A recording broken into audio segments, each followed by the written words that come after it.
오늘 우리에게 주시는 하나님의 말씀은 신약 성경 에베소서 2장 11절에서 22절까지의 말씀입니다.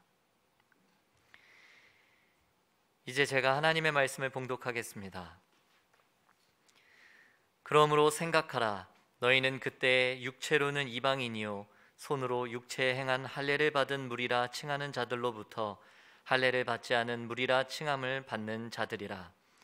그때 너희는 그리스도 밖에 있었고 이스라엘 나라 밖의 사람이라. 약속의 언약들에 대하여는 외인이요 세상에서 소망이 없고 하나님도 없는 자이더니 이제는 전에 멀리 있던 너희가 그리스도 예수 안에서 그리스도의 피로 가까워졌느니라. 그는 우리의 화평이신지라.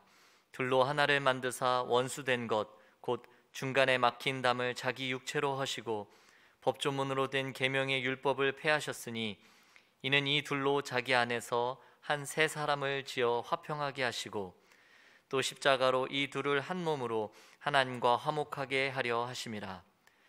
원수된 것을 십자가로 소멸하시고 또 오셔서 먼 데 있는 너희에게 평안을 전하시고 가까운 데 있는 자들에게 평안을 전하셨으니 이는 그로 말미암아 우리 둘이 한 성령 안에서 아버지께 나아감을 얻게 하려 하심이라. 그러므로 이제부터 너희는 외인도 아니요 나그네도 아니요 오직 성도들과 동일한 시민이요 하나님의 권속이라. 너희는 사도들과 선지자들의 터 위에 세우심을 입은 자라. 그리스도 예수께서 친히 모퉁이 돌이 되셨느니라. 그의 안에서 건물마다 서로 연결하여 주 안에서 성전이 되어가고 너희도 성령 안에서 하나님이 거하실 처소가 되기 위하여 그리스도 예수 안에서 함께 지어져 가느니라. 아멘. 성도 여러분, 여러분은 예수 그리스도를 인격적으로 영접하기 전과 후가 어떻게 달라지셨습니까? 과연 하나님을 믿는 사람과 하나님을 믿지 않는 사람의 이 차이는 무엇일까요? 모태신앙이신 분들은 내가 정말 인격적으로 예수님을 믿고 고백하기 전과 후가 어떻게 달라졌나 생각해 보실 수 있겠고요. 모태신앙이 아니신 분들은 내가 예수 믿기 전과 후가 어떻게 달라진 것인가 이렇게 한번 돌아볼 수 있겠습니다. 우리가 사는 현대 사회를 지배하는 가치관은 한마디로 무신론적 인본주의라고 할 수 있습니다. 사람들은 정치, 경제, 사회, 문화, 삶의 모든 부분에서 하나님을 없애버리고 그 자신이 그 중심을 차지해 버렸습니다. 그 결과는 무엇입니까? 인간이 더 고결해졌습니까? 안타깝게도 반대로 인간성은 더욱 상실하고 말았습니다. 인간이 하나님을 없애버리자 인간의 존엄성은 더 심하게 훼손되었습니다. 하나님을 배제해버린 진화된 이성이 등장한 이후 20세기만 해도요, 제노사이드가 무려 10건에 가깝다고 합니다. 이 제노사이드가 뭐냐면 100만 명이 넘는 규모의 대대적인 학살 사건을 제노사이드라고 합니다.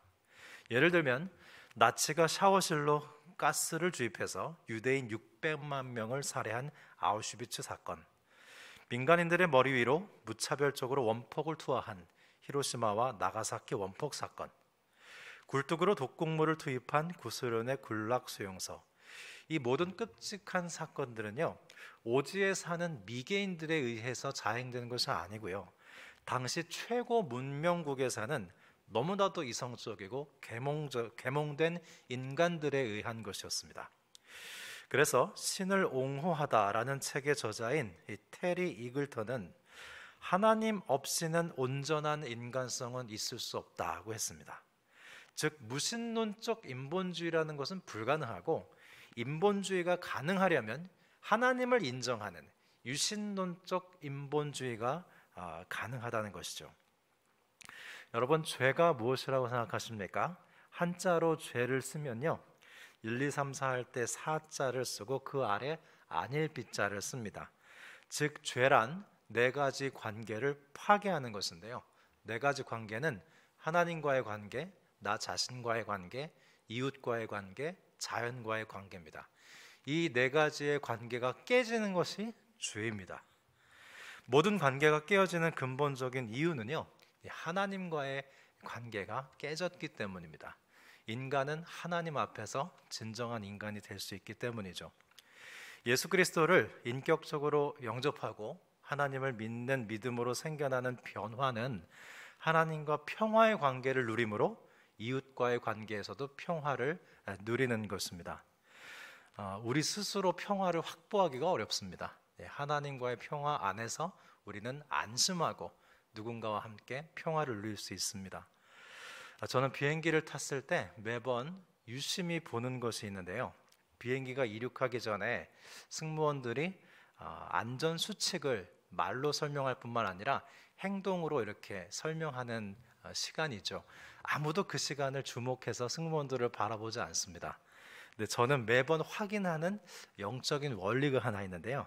그게 뭐냐면 산소 마스크를 쓰는 부분이에요. 산소 마스크를 쓸 때는요, 반드시 나부터 쓰도록 설명합니다. 그건 달라진 적이 한 번도 없더라고요. 매번 확인하는데 산소 마스크는 반드시 나부터 쓰고 다른 사람을 도와주라고 그렇게 안내를 합니다. 대단히 심오하더라고요. 왜냐하면 나부터 쓰지 않으면 어떻게 되냐면 다른 사람부터 씌워주고 내가 쓰러지면 민폐인 겁니다. 나부터 써야 다른 사람도 도와줄 수 있기 때문이죠. 아주 단순한데요. 산소 마스크, 가장 중요한 것, 나부터 쓰는 건 절대 이기적인 것이 아닙니다. 오히려 이타적인 것이 될 수 있다는 거죠. 여러분, 이것은 기도의 원리에도 통용이 되는데요.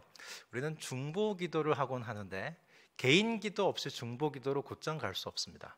왜냐하면 나와 하나님과의 관계가 바르게 서 있어야 중보 기도가 그 토대 위에 가능한 것이죠. 중보 기도라는 것은 나와 하나님과의 바른 관계, 좋은 관계 위에 이웃의 기도를, 이웃의 사정을 하나님께 부탁드리는 거잖아요. 중보 기도를 잘하기 위해서는 하나님과의 관계가 좋아야 됩니다. 내가 하나님과 만약에 틀어졌는데 누군가를 그 위에 중보한다고 한다면 그것도 참 훌륭한 일이지만 그래도 조금 장애가 있을 겁니다. 그래서 나부터, 개인 기도부터 하는 거 이기적인 거 아니고요. 내가 먼저 하나님과 좋은 관계성 위에 있을 때 중보 기도도 잘 할 수 있는 것이죠. 마찬가지로 이웃과의 관계의 평화를 이루기 전에 우리는 먼저 하나님과 나 사이의 평화의 관계를 이루어야 합니다. 그래야 비로소 다른 사람과 함께 평화로운 관계를 만들 수 있기 때문입니다. 간혹 우리 성도님들이 다치시거나 아프셔서 병원에 입원하셨을 때 위로차 신방을 하면요, 의외로 우리 성도님들이요 담담하게 그러한 상황을 잘 받아들이시는 것을 볼 수 있습니다. 뿐만 아니라 점점 시간이 갈수록 감사의 제목들도 찾기 시작하세요. 그래서 뭐가 감사하는지 여쭤보면요, 요즘 너무 바쁘게 사노라고 말씀도 읽지 못했고 기도도 하지 못했고 하나님은 저 뒷전이었는데 이제 좀 아프고 불편하지만 모든 게 중단된 상태에서 하나님 앞에 꼼짝없이 하나님 앞에서 시간을 보낼 수 있다는 것, 이게 생각보다 나한테 꼭 필요했던 시간인 것 같습니다. 그런 말씀들을 하시거든요. 그리고 이래서 감사하고 이런 것들이 참 나에게 필요했다, 이런 고백들을 하는 걸 봅니다. 이렇게 여러분, 하나님과의 평화의 관계를 누리는 사람은요, 어떤 경우에서도 하나님께 벌 받았다고 생각하지 않습니다. 그리고 하나님의 사랑을 의심하지도 않아요. 나에게 꼭 필요한 시간을 주셨구나, 이렇게 받아들이는 마음이 하나님과 평화의 관계를 누리는 것입니다. 반면 하나님과의 평화의 관계를 누리지 못하는 분들은요, 모든 사건, 사고와 질병을 인과응보나 상선보락으로 해석하는 경우가 있습니다. 가령 사업을 좀 하다가 거래처와 좀 일이 성사가 안 됐을 때 내가 좀 바빠서 주일 예배를 몇 번 빠졌더니 하나님이 이거 안 도와주시나, 그런 생각을 하기도 하고요. 자녀가 시험을 못 봐서 재수를 했을 때 뭐 그럴 수도 있다 생각하기보다는 내가 작년부터 봉사를 그만뒀더니 이런 일이 생기는 거 아닌가, 그런 죄책감이 일기도 하죠. 우리가 그렇게 연약합니다. 또 누군가를 탓하면서 당신 때문에 내가 이렇게 아프게 됐노라고, 내가 다쳤나라고 우리는 남 탓을 하기도 하죠. 여러분, 우울증 환자들이 우울한 이유 중 하나는 뭐냐면 남 탓을 하면서 나에게 피해를 준 사람을 미워하고 또 나 자신을 탓합니다. 내가 잘못해서 이렇게 나에게 나쁜 일이 생겼구나, 또 자신을 탓해요. 이렇게 누군가를 탓하고 자신을 미워하면서 우울해지는 것이죠. 오직 하나님과 화평한 사람이요, 이웃과의 화평과도 누릴 수 있을 뿐만 아니라 자기 자신과 평화의 관계를 누릴 수도 있습니다. 그래서 여러분, 우리가 이렇게 주일 예배를 드리는 건 대단히 중요한 건데요. 하나님 앞에 규칙적으로 예배를 드리면서 다시 한번 우리는 하나님과 평화의 관계를 회복하는 겁니다. 찬양을 드리고 예배를 드리고 하나님 앞에 나의 나됨을 다시 한번 확인하고 하나님의 하나님 되심을 인정하면서 하나님과 평화의 관계를 다시 한번 회복하는 거예요. 그래서 여러분, 이 부부 관계가요, 부부가 주일 성수만 해도 부부 관계는 문제가 없다는 말이 있습니다. 하나님과 화평하면 부부 관계도 화평할 수 있는 거예요. 우리는 지난주부터 올해 주제 말씀인 즐거워하는 자들과 함께 즐거워하고 우는 자들과 함께 울라의 기반이 되는 에베소서의 교회론의 말씀을 보고 있습니다. 오늘 본문은 세 부분으로 나누어져 있는데요. 먼저 11절에서 12절은 예수 그리스도 바깥에 있는 사람의 상태고요. 13절에서 18절은 예수님께서 우리에게 행하신 일에 관한 내용이고요. 마지막 19절에서 22절은 그 결과 우리는 어떤 존재가 되었는가에 대한 내용입니다. 아주 체계적이죠. 믿기 전에 우리가 어땠는지, 그런 우리에게 예수님이 무엇을 행하셨는지, 그 결과 우리는 어떻게 변했는지, 아주 체계적인 말씀이고 이 순서는 2장에 2번 반복됩니다. 우리는 후반부를 보고 있고요. 그러면 첫 번째로 예수 그리스도 밖에 있는 사람의 상태란 어떤 상태를 말하는 것일까요? 미국의 크리스찬 투데이즈가 지난 25년 동안 가장 중요한 신학적 작품이라고 칭송한 미로슬라브 볼프의 배제와 포용이라는 책이 있습니다. 우리나라 말로도 번역되어 있고요. 이 볼프가 한국에 와서 강연을 했을 때가 있었어요. 그때가 2018년도였던 것 같습니다. 저와 우리 부목사님들이 그 볼프의 강연회를 갔는데요. 거기서 우리 높은 뜻 정의교회 성도님을 만났어요. 그 성도님이 저한테 그러시더라고요. 목사님, 저 볼프 팬이에요. 그러시더라고요. 우리 성도님들 수준 높으시던데요. 이 책에서 볼프가 모든 인간관계 및 민족과 국가 간에 일어나는 관계의 역동을 배제와 포용이라는 두 가지 관점으로 깊은 통찰을 제시하고 있습니다. 우리는 살아가면서 내가 아닌 타인을 만날 때 마음에 잘 맞는 사람도 있고 그렇지 않은 사람도 있기 마련이죠. 근데 우리가 연약해서 모두를 똑같이 대하지는 못합니다. 마음에 드는 사람은 좀 가까이 하기 쉽고요. 잘 마음에 맞지 않는 사람들은 그냥 내버려 두다가 우리 자신도 모르게 혹은 의도적으로 배제하는 일이 우리의 삶 가운데 있습니다. 지금도 우리 사회의 은연중에 학연, 지연, 혈연에 따른 배제가 여기저기서 일어나고 있습니다. 우리 새 학기가 시작되면은 우리 아이들이 학교에 가서 부모님들 마음이 좋으시잖아요. 그 아이들 사이에서도요, 배제와 포용이 나름대로 있더라고요. 직장에서도 물론 있습니다. 만약에 두 사람이 있는데 한 사람은 나와 출신 학교가 같아요. 또 다른 사람은 나와 학교가 출신이 다릅니다. 그랬을 때 우리는 기왕 같은 학교 출신 후배에게 포용해서 끌어주고 다른 학교 출신자들은 조금 무관심으로 배제하는 일이 있죠. 두 부류 중에 하나는 나와 고향이 같고 또 한 사람은 나와 고향이 같지 않다고 했을 때 우리는 고향이 같은 사람들에게 정보도 공유하고 또 도움도 베풀지만 고향이 다른 사람에게는 그냥 부탁받기까지는 별로 정보도 주지 않고 그다지 잘 지내기 위해서 노력을 하지도 않습니다. 그냥 슬며시 배제가 되는 거죠. 이러한 배제는 결국에는 이웃과의 평화의 관계에도 좀 어려움을 주기 때문에 이것은 예수 그리스도 밖에 있는 사람들의 모습이라고 할 수 있습니다. 볼프는 이 배제와 포용이 난무하는 이 세계에서 우리가 이웃과의 평화의 관계를 수립하기 위해서 거리두기와 소속되기를 해야 한다고 제안합니다. 거리두기와 소속되기. 이게 무슨 말이냐면 우리가 이웃과 진정한 관계를 맺기 위해서는 내가 속한 문화와 거리를 둬야 그래야 이웃이 배제되지 않고 수용이 된다는 거예요. 가령 하나님께서 아브라함에게 너는 너의 친척 아비집을 떠나서 내가 너에게 지시할 땅으로 가라 그랬잖아요. 아브라함은 고향으로부터 거리를 둬야 누군가에게 복이 될 수 있는 겁니다. 아브라함이 자신의 고향과 거리를 두지 않으면 아브라함을 통해서 복을 받을 사람이 소속을 잃는 겁니다. 그래서 거리두기와 소속되기가 필요하다는 거예요. 성경의 여러 장면이 그런 모습이 있는데요. 사도행전 1장 8절을 보면 예수님께서 승천하시면서 유명한 선교 명령을 하시죠. 오직 성령이 너에게 임하시면 너희가 권능을 받고 예루살렘과 온 유대와 사마리아와 땅끝까지 이르러 내 증인이 되리라 하셨습니다. 제자들이 그런데 성령을 받고요, 어디까지 복음을 전하는지 아십니까? 일단은 예루살렘과 유대까지만 복음을 전합니다. 거기서 더 진전이 없었어요. 자기들이 소속된 유대 민족주의와 거리두기를 못했습니다. 그냥 내 동족들에게만 복음을 전한 거예요. 그러자 하나님께서 특단의 조치를 취하시는데요, 그게 뭐냐면 핍박을 허락하시는 것이었습니다.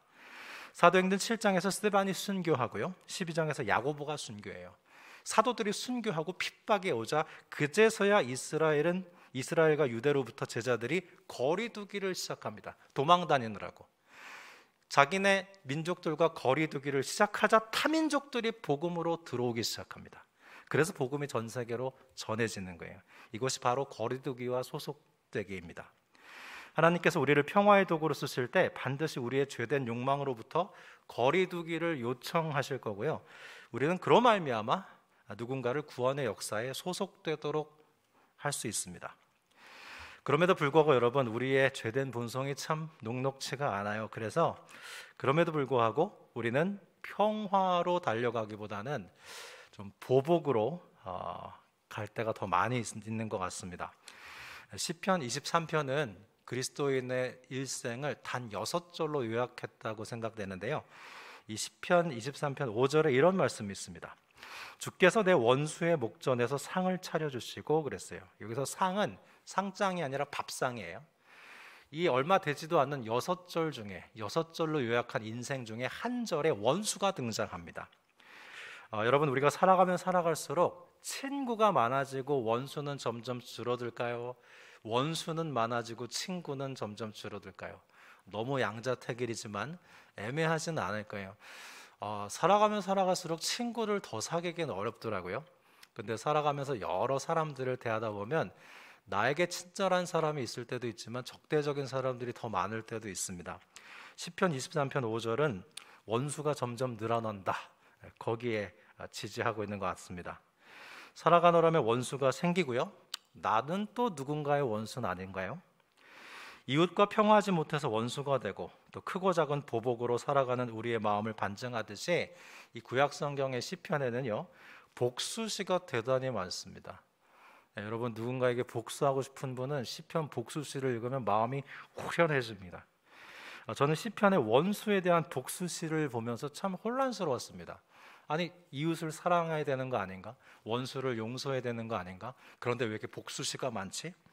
예를 들어 시편 70편 2절은 나의 영혼을 찾는 자들이 수치와 무한을 당하게 하시며 나의 상함을 기뻐하는 자들이 뒤로 물러가 수모를 당하게 하소서. 아주 시원하지 않아요? 심지어 원수의 자식들을 바위에 메어 쳐달라고 하나님께 부탁하는 기도문도 있습니다. 그런데요, 이 복수시들을 자세히 살펴보니까요, 시편 기자가 하나님께 보복해 주실 것을 간구하되 자신은 복수하지 않습니다. 자신은 보복하지 않더라고요. 원수 갚는 것은 하나님께 맡기고 자신은 원수 갚고 원수 갚음을 당하는 그 죄의 순환고리에서 빠져나오더라고요. 거기에 복수시의 위력이 있었습니다. 나는 복수시를 하나님께 드리지만 복수는 하나님께 맡기고 복수를 하지 않는 거예요. 그런데 여러분, 더 놀라운 것은 뭔지 아십니까? 하나님께서 그 모든 사람들의 억울함을 풀어주시는, 대신 복수를 해주시는데요, 하나님의 보복은 그 어떤 사람이 아닌 죄 없으신 십자가 위에 예수 그리스도께 행해지십니다. 그 많은 죄인들에게 행하실 보복과 심판이 십자가의 예수 그리스도께 행해짐으로 원수도 나도 구원을 받습니다. 예수님은 그렇게 십자가로 우리와 하나님을 화평케 하시는 일을 하신 겁니다. 오늘 본문 에베소서 2장 13절에서 14절입니다. 이제는 전에 멀리 있던 너희가 그리스도 예수 안에서 그리스도의 피로 가까워졌느니라. 그는 우리의 화평이신지라. 둘로 하나를 만드사 원수된 것 곧 중간에 막힌 담을 자기 육체로 하시고 법조문으로 된 계명의 율법을 폐하셨으니 이는 이 둘로 자기 안에서 한 새 사람을 지어 화평하게 하시고 그랬습니다. 예수 그리스도께서 우리 죄 때문에 십자가 위에서 하나님께 배제당하심으로 우리는 하나님께 포용된 것입니다. 그러면 예수님께서 하나님과 우리를 화평케 하기 위해서 이렇게 십자가 위에서 하나님께 배제되신 결과, 그 모든 보복을 십자가 위에서 홀로 당하신 결과 우리는 어떤 사람이 됐습니까? 에베소서 2장 18절에서 19절을 표준세 번역으로 읽어드리겠습니다. 이방 사람과 유대 사람 양쪽 모두 그리스도로 말미암아 한 성령 안에서 아버지께로 나아가게 되었습니다. 그러므로 이제부터 여러분은 외국 사람이나 나그네가 아니요 성도와 같은 시민이요 하나님의 가족입니다. 그랬어요. 저는 수년 전에 몽골로 단기 선교를 간 적이 있었는데요. 아주 시골 지역이었습니다. 이 몽골 지역 중에서도 시골 지역이었는데 가만 보니까 그 마을이 모계 사회더라고요.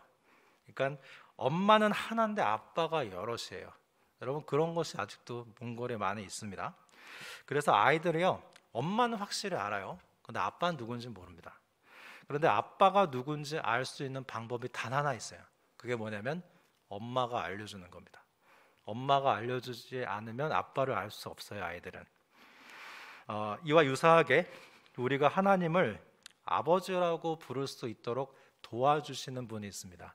우리가 하나님을 아버지라고 부를 수 있도록 도와주시는 분이 바로 성령님이에요. 그래서 초대교회에서는요 성령을 어머니의 영이라고 했습니다. 그런 의미에서 18절에 그로 말미암아 한 성령 안에서 아버지께 나아가게 되었느니라 그랬습니다. 참 놀라운 것은 여러분 성경이요 우리 인간과 하나님과의 관계를 가족 관계로 설명한다는 점이에요. 19절 말미에 개역 개정판은 하나님의 권속이라 잘 와닿지 않죠. 표준 세번역으로 보니까 하나님의 가족이랍니다. 그래서 기독교인들은 감히 하나님과 가족이 된 신인류입니다. 오늘 설교 제목이죠. 여러분 우린 신인류예요. 이전에 없었던 인류예요. 하나님과 가족이 된 사람들입니다. 이런 사람들이 어디 있습니까? 그러면 이 하나님과 가족이 된 신인류의 특징은 무엇일까요? 첫 번째로 예수 그리스도 안에서 하나님의 가족이 된 신인류는요 하나님을 아버지라고 부를 수 있습니다. 제가 오늘 1, 2, 3부 대표 기도하시는 분의 기도를 주의 깊게 들었는데요 다들 이렇게 하나님 아버지 하나님 그렇게 하나님을 부르시는데 여러분 어떠셨습니까? 하나님을 아버지라고 부르는 것은요 여러분 그건 우리의 힘으로 되는 게 아닙니다. 절대 당연한 게 아니에요. 누가복음 15장에서 탕자가 이렇게 얘기합니다. 내가 하늘과 아버지께 죄를 지었으니 아버지의 아들이라 할 수 없습니다 그랬어요. 죄의 지배를 받는 영혼은요 하나님을 아버지라고 부르지 못합니다. 오직 예수 그리스도 안에서 하나님과 가족이 된 신인류들만이 하나님을 아버지라고 부를 수 있습니다. 나도 모르게 하나님을 아버지라고 부르고 있다. 여러분 그건 은혜예요. 그건 성령의 도우심입니다. 내가 예수 그리스도 안에 있기 때문에 가능한 일이에요. 하나님 아버지 얼마나 엄청난 사실입니까? 하나님이 내 아버지라니요. 이런 사람들을 신인류라고 하는 것입니다. 두 번째, 성령 안에서 하나님과 가족이 된 신인류는 죄사함의 확신이 있습니다. 여러분 우리가 육신의 부모님께 뭔가 잘못했을 때 우리가 뭐 항상 잘하면서 사나요? 잘못할 때가 더 많죠. 그래서 우리는 용서가 필요한 사람들입니다. 신인류도 예외가 없어요. 우리 부모님들에게 뭔가 잘못했을 때 부모님이 우리를 용서해 주실 것을 우리는 신뢰할 수 있죠. 마찬가지로 하나님과 가족이 된 신인류는 잘못해서 죄를 짓더라도 하나님께서 용서해 주실 것이라는 믿음이 있기 때문에 죄책감이나 정죄감에 시달리며 살지 않습니다. 여러분 하나님을 믿는 사람들보다 하나님을 믿지 않는 사람들이 더 살기 어려워요. 하나님을 믿지 않는 사람은 죄 문제를 해결할 수 없거든요. 하나님 믿지 않는 사람들은 죄책감과 자책감에 시달리면서 삽니다. 그걸 해결하기 위해서 별의별 걸 다 해보지만 해결할 수 없어요. 누군가를 정죄하면서 욕하면서 살죠. 누군가 탓을 해야 돼요. 해결할 데가 없으니까. 또 자책하면서 살아갑니다. 나도 뭔가 잘못하며 살아가니까. 그렇게 정죄감과 자책감으로 인해서 참 영혼이 피폐해지는 거예요. 반면 우리 그리스도인들은요 매주일 사죄의 은총이 있습니다. 정죄감도 자책감도 하나님께 다 드리고 용서의 은총을 받을 수 있어요. 그래서 그리스도인들의 얼굴에는 바보 같은 미소가 있고 입술엔 찬송을 부를 수 있는 거예요. 성령 충만한 사람의 특징이 뭔지 아십니까? 방언을 유창하게 하는 것일까요? 그것도 그럴 수 있겠으나 하나님의 용서를 받아 누리면서 하나님과 바른 관계성 속에서 살아가는 사람이 바로 성령 충만한 겁니다.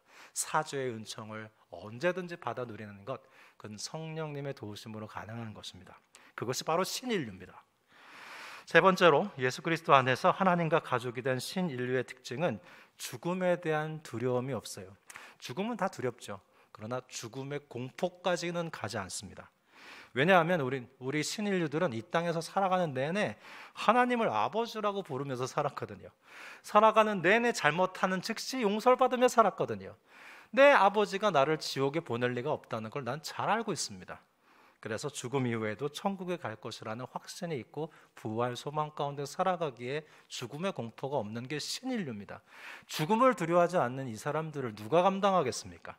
이렇게 하나님을 아버지라고 부르고 또 죄사함의 확신 가운데 살고 죽음의 공포를 갖고 있지 않는 이 사람들, 그야말로 세상이 감당할 수 없는 신인류들이고 그들이 바로 그리스도인들이며 그들이 모여있는 것이 바로 교회입니다. 마지막으로 신인류의 가장 큰 특징은 예수 그리스도 안에 거한다는 것인데요. 그러면 여러분, 이 예수 그리스도 안에 거한다는 것은 무엇을 의미하는 것일까요? 에베소서를 가만히 읽어보면 예수 그리스도 안에서가 굉장히 많이 반복됩니다. 사도 바울의 핵심 사상이에요. 엔 그리스도, 예수 그리스도 안에서. 예수 그리스도 안에서가 무슨 뜻일까? 영남신학대학에서 조직신학을 가르치시는 김동곤 교수님이라는 분이 계십니다. 이분의 아버님 되시는 고 김치영 목사님께서도 조직신학을 가르치시는 교수님이었는데 이 아버님은 지금 소천하셨어요. 한때 암으로 투병하셨는데 이 아버님이 암으로 투병하실 때 이 부자지간의 신학적인 담화를 책으로 엮어낸 것이 바로 빛, 색깔, 공기라는 책입니다. 아주 아름다운 책인데요. 이 책 내용 중에 아들 목사님이 아버지 목사님께 물었어요. 아버지, 마태복음 22장에 부활 때는 장가도 아니 가고 시집도 아니 간다고 되어 있는데 우리가 부활하면 어떻게 살아가게 될까요? 라고 아들 목사님이 물었습니다. 아마도 아버님이 돌아가신 이후에 어떻게 될까가 궁금했던 것 같아요. 그랬더니 이 아버지 김치영 목사님이 답했습니다.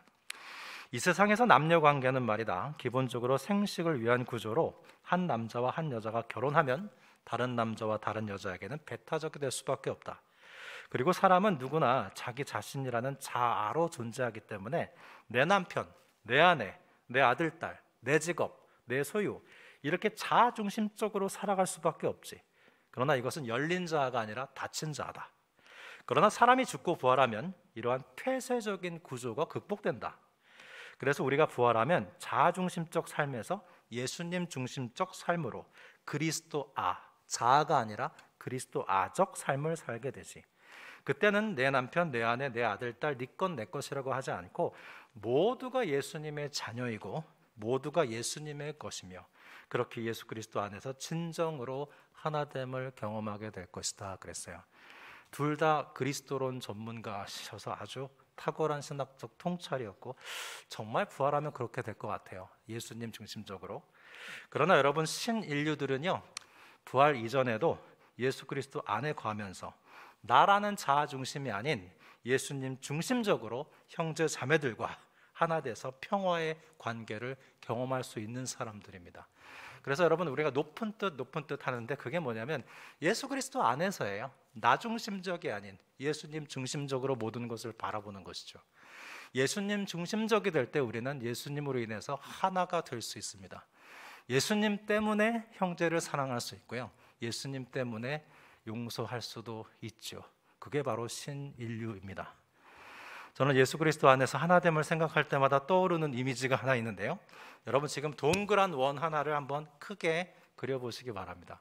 우리가 살아가는 모습이 그래요. 커다란 원 주위에 사람들이 일정한 간격을 두고 둘러서 있는 겁니다. 가까운 사람은 좀 그 간격이 좁겠고 멀리 있는 사람, 친하지 않은 사람은 좀 간격이 멀기도 하겠죠. 그렇게 커다란 원 주위에 우리는 둘러서서 있고 그 원 중심에는 예수 그리스도께서 계신 거예요. 사이가 안 좋은 사람도 있겠죠. 다툰 사람도 있겠죠. 내가 10시 방향에 있는데 2시 방향에 있는 사람과 다퉜다. 그런데 이 간극을 좁힐 수 있는 힘은 나에게도 없고 그에게도 없습니다. 여러분, 부부가 다투고 등을 맞대고 그냥 돌아 누워서 잔다고 한다면 부부가 등을 대고 돌아 누운 간극은요, 지구 한 바퀴를 도는 거예요. 사람이 사람들 간에 만들어낸 간극은 사람들의 힘으로 좁히기 너무나 어렵습니다. 그럼 어떻게 해야 되는가? 중심에 계신 예수님께 나아가면 돼요. 10시에 있는 사람과 2시에 있는 사람, 이렇게 갈 수 없어요. 중심에 있는 예수님께 점점 둘 다 가까이 올수록 두 사람의 간극은 좁아지는 거죠. 중앙에 예수 그리스도께 올인하는 순간 두 사람은 예수 그리스도 안에서 하나 될 수 있는 것입니다. 그러한 도식이 예수 그리스도 안에서 하나됨이라고 저는 이미지로 생각을 해보곤 합니다. 에베소서 2장 14절 다시 읽어드리면, 그는 우리의 화평이신지라 둘로 하나를 만드사 원수된 것 곧 중간에 막힌 담을 자기 육체로 허시고 그랬어요. 이렇게 예수 그리스도 안에서 하나 되는 신비를 경험하며 살아가는 사람들이 바로 신인류이고, 신인류가 모여있는 것이 교회 공동체이며 바로 저와 여러분입니다. 에베소서는요, 가만히 보면 흐름이 구원론에서 기독론에서 교회론으로 가요. 그러니까 에베소서의 교회론은요 기독론 위에 교회론이 있습니다. 모두를 화평케 하는 예수 그리스도를 기반으로 교회가 가능하다는 것이죠. 예수님 안에서 하나가 되는 이 교회는 그래서 1 더하기 1은 2가 아니라 이 에베소서의 산술법은 하나 더하기 하나는 하나입니다. 예수 그리스도 안에서 연합된 사람들이 모이면 하나 된 교회를 이룬다는 뜻이에요. 사랑하는 성도 여러분, 우리가 비록 코로나 팬데믹의 시대를 살아가고 아무리 교회 공동체로 모이기 어렵다고 하지만 교회의 본질은 변함이 없습니다. 그리고 우리는 교회의 본질을 절대 포기해서 안 됩니다. 우리는 코로나 시대일수록 어떤 방법을 사용해서라도 교회와 연결될 것이고, 그 교회됨 안에서 예수 그리스도 안에서 하나됨을 찾기도 하고, 하나님께서 교회를 통해서 풍성하게 공급해 주시는 은혜를 받아내야 합니다. 그래야 우리는 코로나 시대를 더 잘 이겨나갈 수 있는 것입니다. 우리는 예수 그리스도 안에서 하나님과 가족이 돼서 하나님과의 평화의 관계를 누리고 형제 자매들과 평화의 관계를 누리며 그렇게 그리스도의 몸된 교회를 세워나가도록 부르심을 받은 사람들입니다. 신인류란 장차 4차 산업혁명이 만들어낼 새로운 세대가 아니라 예수 그리스도 안에 하나님과 가족이 돼서 이 세상을 하나님 나라로 만들어가는 교회요 그리스도인이 바로 신인류입니다. 우리는 그러한 주님의 몸된 공동체의 일원으로서 즐거워하는 자들과 함께 즐거워하고 우는 자들과 함께 울며 교회됨을 이루어 가기로 했습니다. 우리 2022년도의 표어입니다. 2022년 새해 그리스도의 몸된 교회를 통해서 하나님의 가족인 신인류로서의 사명을 잘 감당하는 저와 여러분이 되실 수 있기를 기원합니다. 기도드리겠습니다. 하나님 아버지, 감히 우리를 하나님의 가족으로 삼아주시고 하나님과 평화의 관계를 누림으로 그리스도 예수 안에서 형제 자매들과 평화의 관계를 누리게 하시니 감사를 드립니다. 하나님을 아버지라 부르고 죄사함의 확신을 가지고 죽음도 두려워하지 않는 신인류인 교회를 통해 이 땅에 하나님 나라를 이루어 주옵소서. 코로나 팬데믹의 시대이지만 즐거워하는 자들과 함께 즐거워하고 우는 자들과 함께 울며 예수 그리스도 안에서 하나됨을 경험하는 은혜 가운데 이 높은 뜻 정의교회를 더욱 참된 교회로 세워나가게 도와주옵소서. 우리를 교회를 통해 충만케 하시는 예수 그리스도의 이름으로 감사하며 기도드립니다. 아멘.